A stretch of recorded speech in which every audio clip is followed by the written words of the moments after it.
Fala galerinha que vai fazer o ERG, bom dia, tudo bem com vocês? Tô aqui mandando esse vídeo para vocês aqui só pra gente dar uma pincelada aí nos principais tópicos de matemática da UERJ, tá? Alguns assuntos aqui que a gente está acostumado a trabalhar, que a gente já percebe que tem maior recorrência, na minha opinião. Vamos falar um pouquinho sobre ele agora, só que eu quero deixar muito alinhado com vocês o seguinte, galera. Hoje não é dia de estudar, tá? De fazer exercício, de fazer prova, nada disso. No máximo, dar uma olhada nas questões que a gente já fez, que já foram resolvidas, e alguns tópicos para esclarecer algumas dúvidas. No máximo isso. Então vamos lá. Sobre os assuntos de maiores recorrência na UERJ, eu destaco o primeiro deles, PA e PG. Tá? PA e PG, se a gente pegar as últimas provas aí, sempre tem uma questão envolvendo uma coisa ou outra. E a única coisa que a gente precisa saber para resolver essas questões é a fórmula geral e fórmula da soma. Somente isso. Lembrando que na PG a gente pode ter uma PG, assim como na PA também, né? Uma PA ou uma PG finita ou infinita, e dar uma pequena olhada, uma pequena pincelada na fórmula da soma, principalmente quando cai em PG, uma PG finita, uma PG infinita, tem uma certa diferença, beleza? Um outro assunto também muito recorrente, cara, isso aí eu falo sempre, eu sou muito chato com isso, quem estuda comigo para vestibular nos cursos que eu dou aula sabe bem disso, questão de geometria. Cara, geometria plana, a UERJ adora triângulo retângulo, pode ter certeza que se cair uma questão de geometria plana, você tem 90% de chance de encontrar uma saída através de alguma relação de triângulo retângulo, seja teorema de Pitágoras, ou relações métricas de triângulo retângulo, ou simplesmente trigonometria, tudo que a gente já sabe, beleza? Lembrando que os ângulos que a gente vai trabalhar sempre em trigonometria, 30, 45 e 60, caso cai alguma coisa fora disso, a UERJ muito provavelmente a prova vai dar já o valor do ângulo estabelecido, não precisa ter muita dor de cabeça, beleza? Então, cara, caiu questão de geometria plana, no máximo circunferência e triângulo retângulo, podem ter certeza disso, beleza? Lembrando que circunferência, a gente precisa saber só o perímetro, 2πr. Caso queira calcular a área do círculo, tudo que envolve área de círculo, πr é o quadrado, legal? E lembrando também que pode cair alguma relação entre área de circunferência e triângulo retângulo, ou perímetro, enfim. Só que tudo aquilo que a gente já sabe, já trabalha há muito tempo, tá? Geralmente toda aula que eu dou em cursos que são preparatórios para a UERJ, a galera já sabe, eu sempre ponho no exercício que a gente resolve alguma questão envolvendo geometria plana, envolvendo triângulo retângulo, que é um assunto muito importante, muito recorrente também, tá? E não menos importante também, assunto com extrema recorrência, geometria espacial. Lembrando que geometria espacial a gente precisa saber algumas coisas também que são básicas. Cara, envolve poliedros. Como é que a gente faz a relação de volume para poliedros? Área da base vezes altura. Só que quando a gente tiver um sólido bicudo, que lembra um cone, uma pirâmide, 1/3 da área da base vezes altura. Não tem muito mistério também.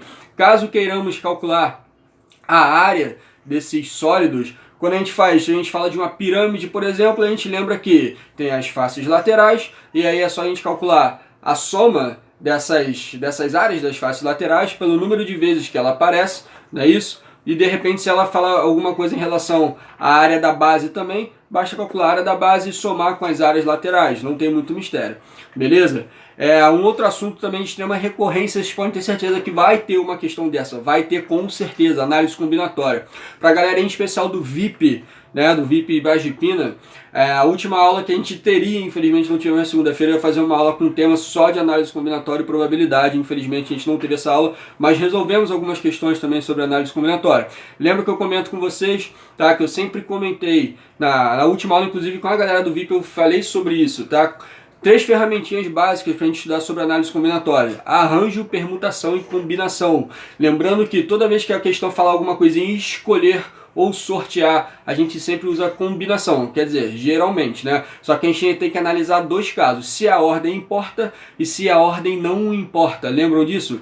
Quando a ordem não importa, a gente usa combinação. Quando a ordem importa, a gente usa o arranjo. Lembra muito bem disso. O arranjo e a combinação, eles são até bem parecidos, a forma de calcular sobre isso. Porém, tem uma certa diferença. Dá uma olhadinha rápida aí, a galera que eu escrevi, a galera que tem isso anotado, a galera que não escrevi, tem uma certa diferença. Eu até escrevi isso em nota de rodapé, acho que em todas as turmas que eu dei aula sobre pré-vestibular, né, a galera do VIP, que se eu não me engano, Não cheguei a escrever uma aula teórica sobre isso, mas eu comentei na última aula, que eu lembro que a gente fez uma questão sobre isso, e eu falei da diferença de permutação, arranjo e combinação. Lembrando da permutação, o seguinte, galera, permutação é tudo aquilo que a gente, vamos botar entre aspas, a gente pode embaralhar, tá? Questões clássicas de permutação que a gente encontra muito por aí é quando a gente tem uma palavra e quer saber a permutação dessas letras e tudo mais. A gente sempre usa essa relação de permutação, beleza? Que a gente bota lá os tracinhos, não é isso? E toda vez que tiver tracinho a gente sabe que tem que permutar, beleza? E aí só muita atenção com o seguinte detalhe: se a gente for usar permutação, tem que ter muito cuidado se existe uma repetição, se existe aquela relação de eu quero perguntar uma palavra, só que eu quero que comece com 2 letras, ou com 2 vogais, ou com 2 consoantes. Tem essas variações, mas é muito simples também de entender, tá? Lembrando de probabilidade, que probabilidade basta a gente ter na nossa cabeça que é o seguinte: a gente sempre vai calcular o casos favoráveis pelo total de casos possíveis, o famoso quero sobre tudo. Isso geralmente é questão de probabilidade, é só a gente ter isso em mente, o famoso quero sobre tudo, legal? Então, um detalhe que eu dou para vocês sobre probabilidade, tá? Questões que geralmente envolvem uma caixinha, 2 caixinhas ou mais, com não sei quantas bolas de cores diferentes. Lembrando que quando a gente tira uma e não repõe, a próxima retirada que a gente tiver, o total de bolinhas é uma bolinha menos, que a gente já retirou na primeira. Lembra disso? Então, muita atenção com isso, beleza? E cartas de probabilidade de baralho, que também é muito clássica, né? Inclusive tem algumas provas recentes que tem esse tipo de questão. Probabilidade envolvendo baralho. Eu tenho um baralho com 52 cartas e quero tirar um rei ao acaso. Aí a gente pensa, pô, mas quantos naipes existem em uma carta de 52 baralhos?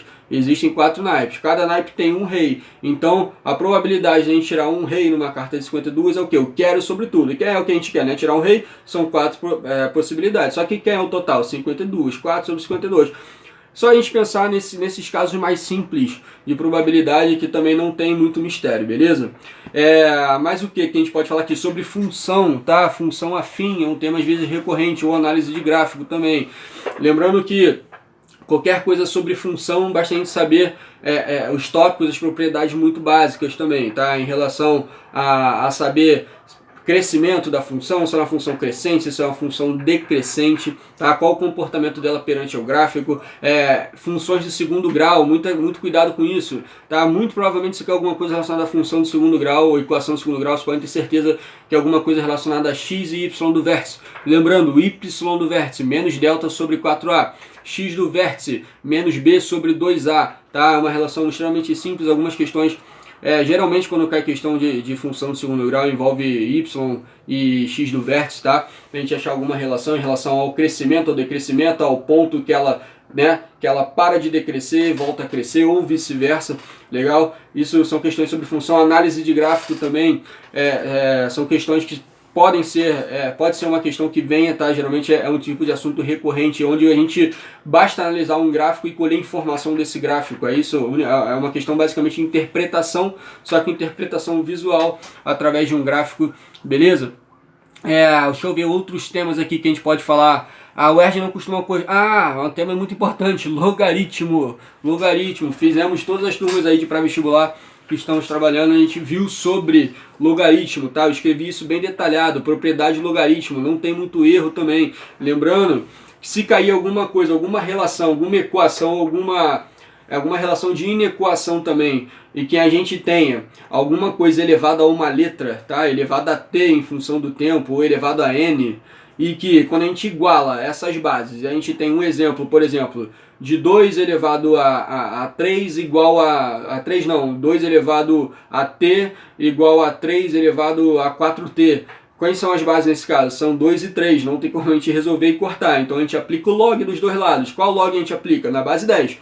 E aí uma notícia que eu tenho para dar para vocês que é extremamente, que é muito boa no meu ponto de vista. Sempre que a gente for trabalhar com esse tipo de questão de log, com bases diferentes, a UERJ já vai dar para a gente qual o valor desse log, beleza? Então o log de 2, ela vai dar o valor do log de 2, log de 3, ela vai dar o valor também, beleza? E aí é só a gente se atentar com as propriedades do log, tá? Se tiver alguma coisa elevado a 3 elevado a 3t, quando for aplicar o log nesse cara aí na base, a gente tem que lembrar, vai ficar log de 3 elevado a 3t, por exemplo. Lembra? Potência do log, pega a potência, dá um peteleco, ela vem para frente e vai multiplicar. Vai ficar 3t vezes log de 3. O log de 3 a banca vai te dar, é só substituir pelo valor e fazer a continha. Não tem mistério. Beleza, galera? Sobre esses, na minha opinião, são os assuntos mais recorrentes, tá? Sobre geometria também, é bom falar que a UERJ gosta muito de questões de semelhança, tá? Então pode cair em semelhança de sólidos ou semelhança de triângulos. É uma questão muito recorrente, semelhança de retângulos, de quadrados, enfim. Questão de semelhança lembra muita gente Teorema de Tales. Teorema de Tales lembra a gente o que? Regras de 3, proporção. Não tem muito mistério, é só prestar atenção também.